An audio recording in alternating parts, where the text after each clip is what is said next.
What a mess.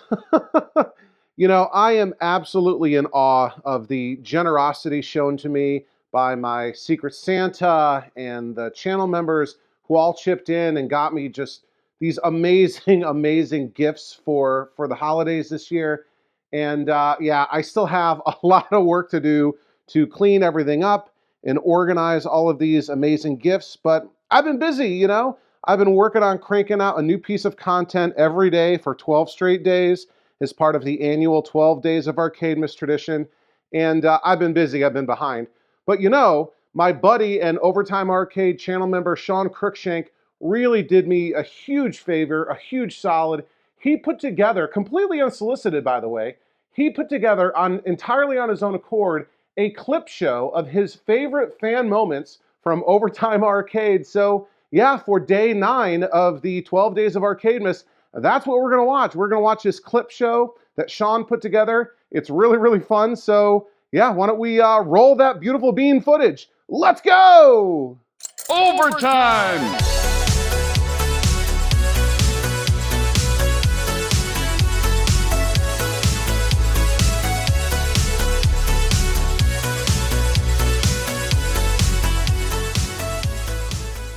Okay.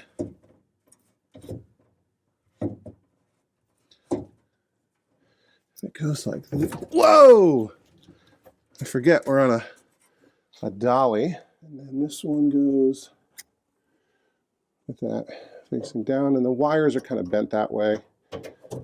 And hopefully there aren't any Cinematronics out there. Cinematronics experts out there screaming, saying, "No, Charlie! That's not how it goes! That's not how it goes!" And this, I guess, goes like this.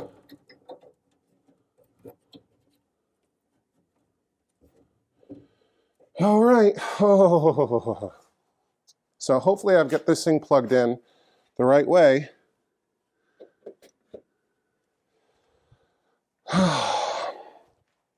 And why don't I power this on? I don't think there's an actual power switch. And I think I read about that. So I guess I just pull the interlock. So I'm sitting here looking at this thing, and I noticed there are these two kind of brackets down here, these guides that almost look like a vault, and they're supposed to be bars that extend through this. I'm not entirely sure what this sort of thing is right here. I don't know if it's supposed to be for a slam switch or something, but you know, I've got all these lock parts, and I actually have this thing, which I think is supposed to kind of be in here and go up and down, right? So let me think. I think it's supposed to go like this. So why don't I try putting this thing in? So like I said, this is my first Cinematronics cabinet. So I'm learning how this thing is supposed to work. So let me take this off the screw. And let's put this thing on. And I don't know if I'm putting it on the right way. So I actually just snapped one of the rivets holding this thing together, which I'm not thrilled about. Let's see, I do have more, but I don't want to break them. Let me see. Maybe it looked a little bent, the one I was using, and I have a little bag of them. They all kind of look the same. Did I not have it on right? Is somebody out there, a Cinematronics expert, you know, screaming at me, screaming at the camera, "Charlie, what are you doing? You put it on wrong." Like, I don't know what I'm doing. It should be obvious by now. So, let's get this side going over here. And let's see if the screw will fit through that connector. Maybe just barely. Put that there.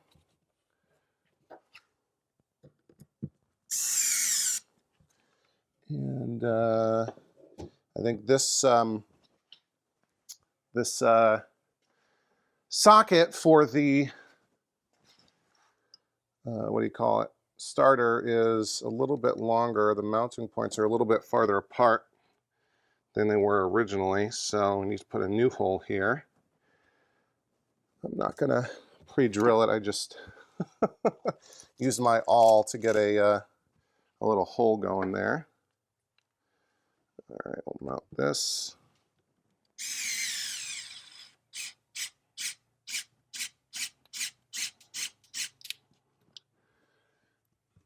We're kind of cutting into the plastic, but hey. And look at that.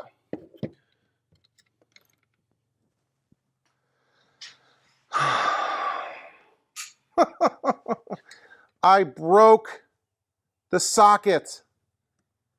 I broke the socket.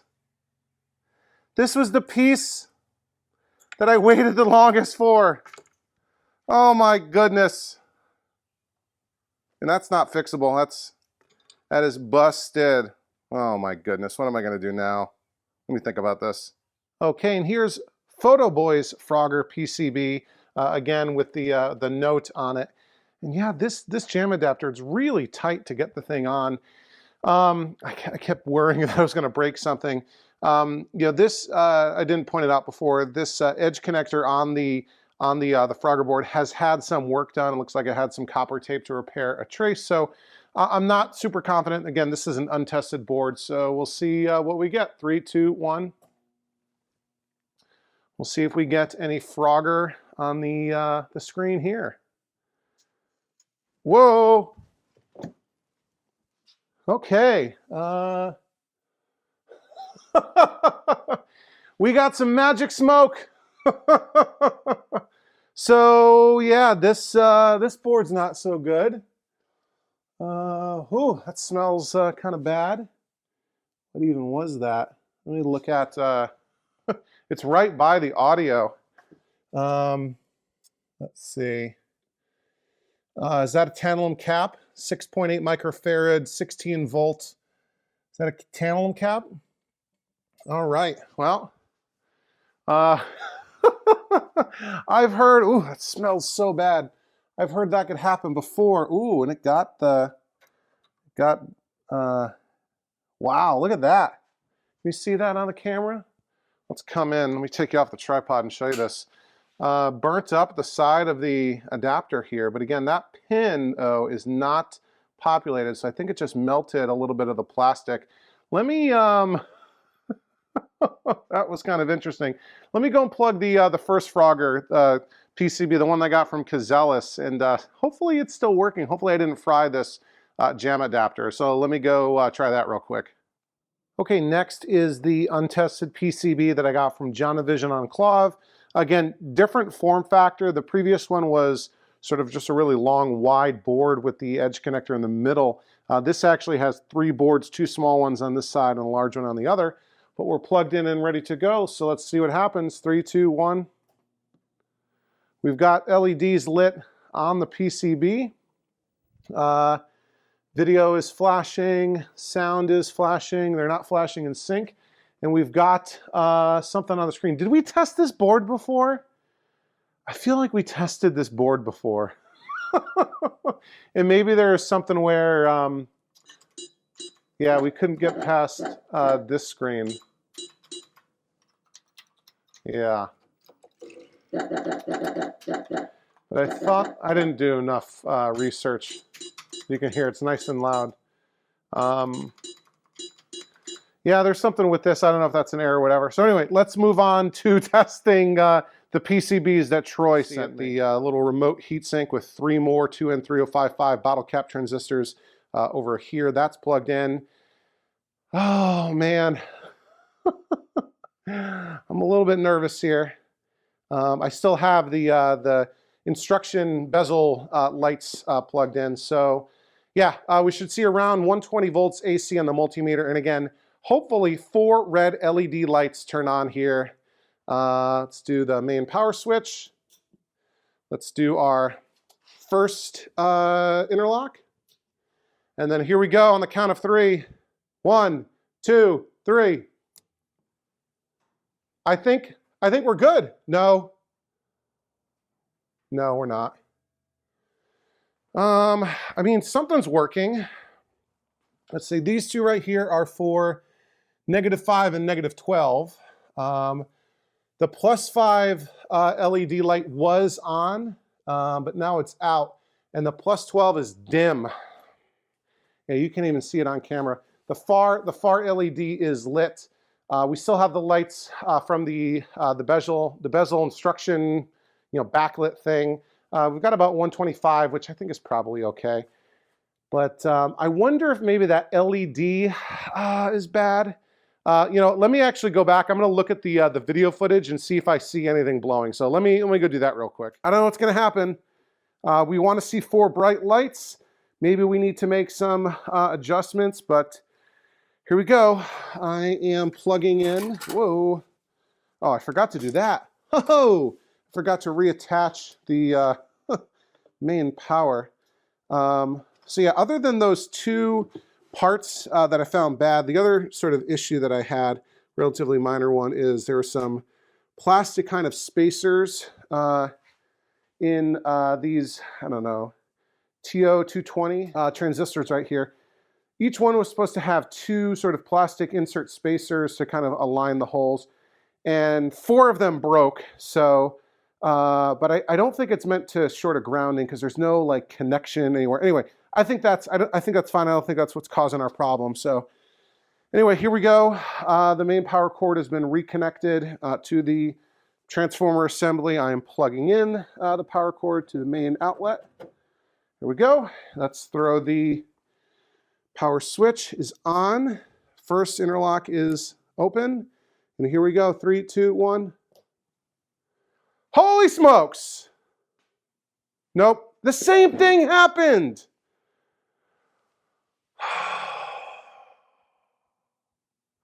Guys, I get so excited for a fraction of a second. I get so excited. I see it high at like 5.7. And then it drops. So is that crowbar circuit? Oh my goodness. Let's try doing something here. Let's check our 12 volt, which I think is this. Yeah, see, they're both still bad. So it's got to be something in that circuit, right? That's bringing them both down.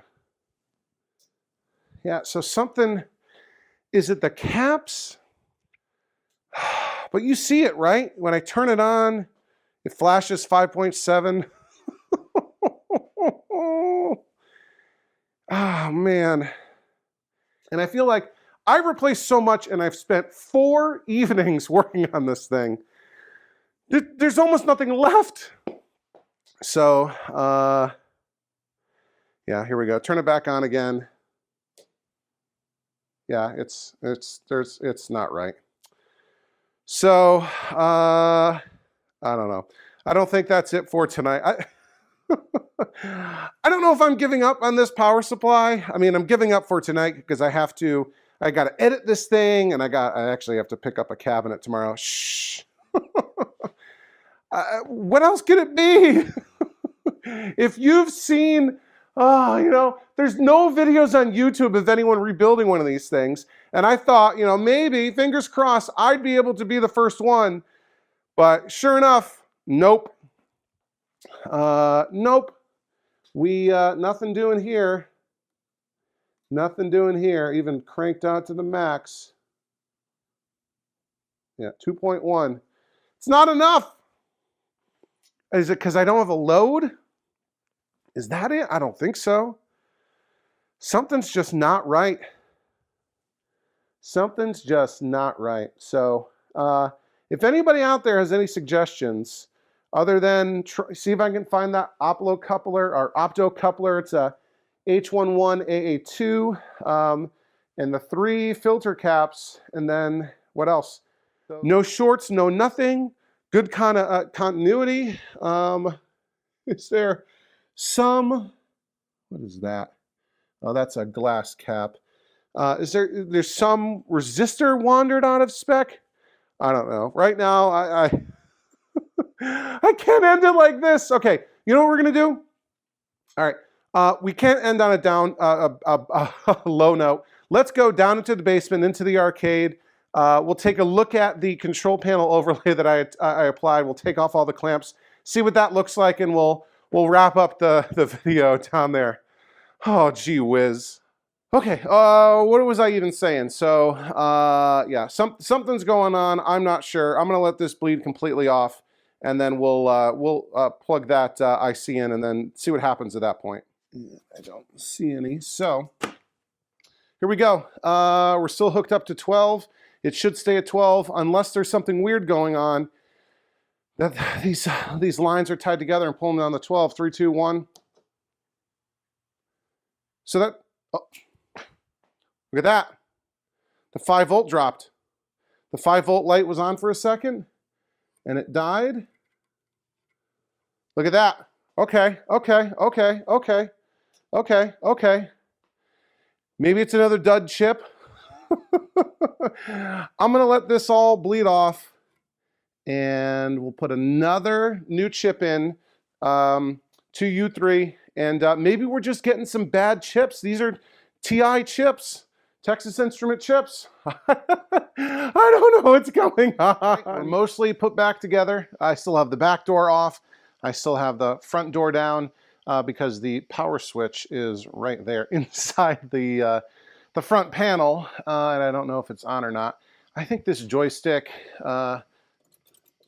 it's weird. I don't know if it needs a new spring. It's just a strange design. I haven't put the marquee sort of back together because thinking about maybe throwing a light in there, although it's not going to do much the way the marquee itself is painted. Anyway, we are plugged in, ready to go. I'm going to throw the switch on the surge protector, and that might power on the game. I might also have to hit the switch right there. So here we go, throwing the surge protector. 3, 2, 1. Did I just throw a breaker? Okay, that's not good. I just tripped a circuit breaker. So yeah, let me go take a look at what's going on in the basement. Well, there you have it. According to Sean, those are some of the best fan favorite moments from Overtime Arcade. What do you think? Did he miss anything? Do you have any other, moments that you thought were really great? Leave me a comment down below. And again, I really, truly want to thank Sean for doing this for me. This was really awesome. Took a lot of pressure off, and it means the world to me. And I also want to thank all of the other Overtime Arcade channel members. They are a really special group of people. They really help make this channel possible. And yeah, if you want to learn more about what it means to become an Overtime Arcade channel member and become one of these 100+ amazing folks, click that join button down below. It'll tell you all about the program.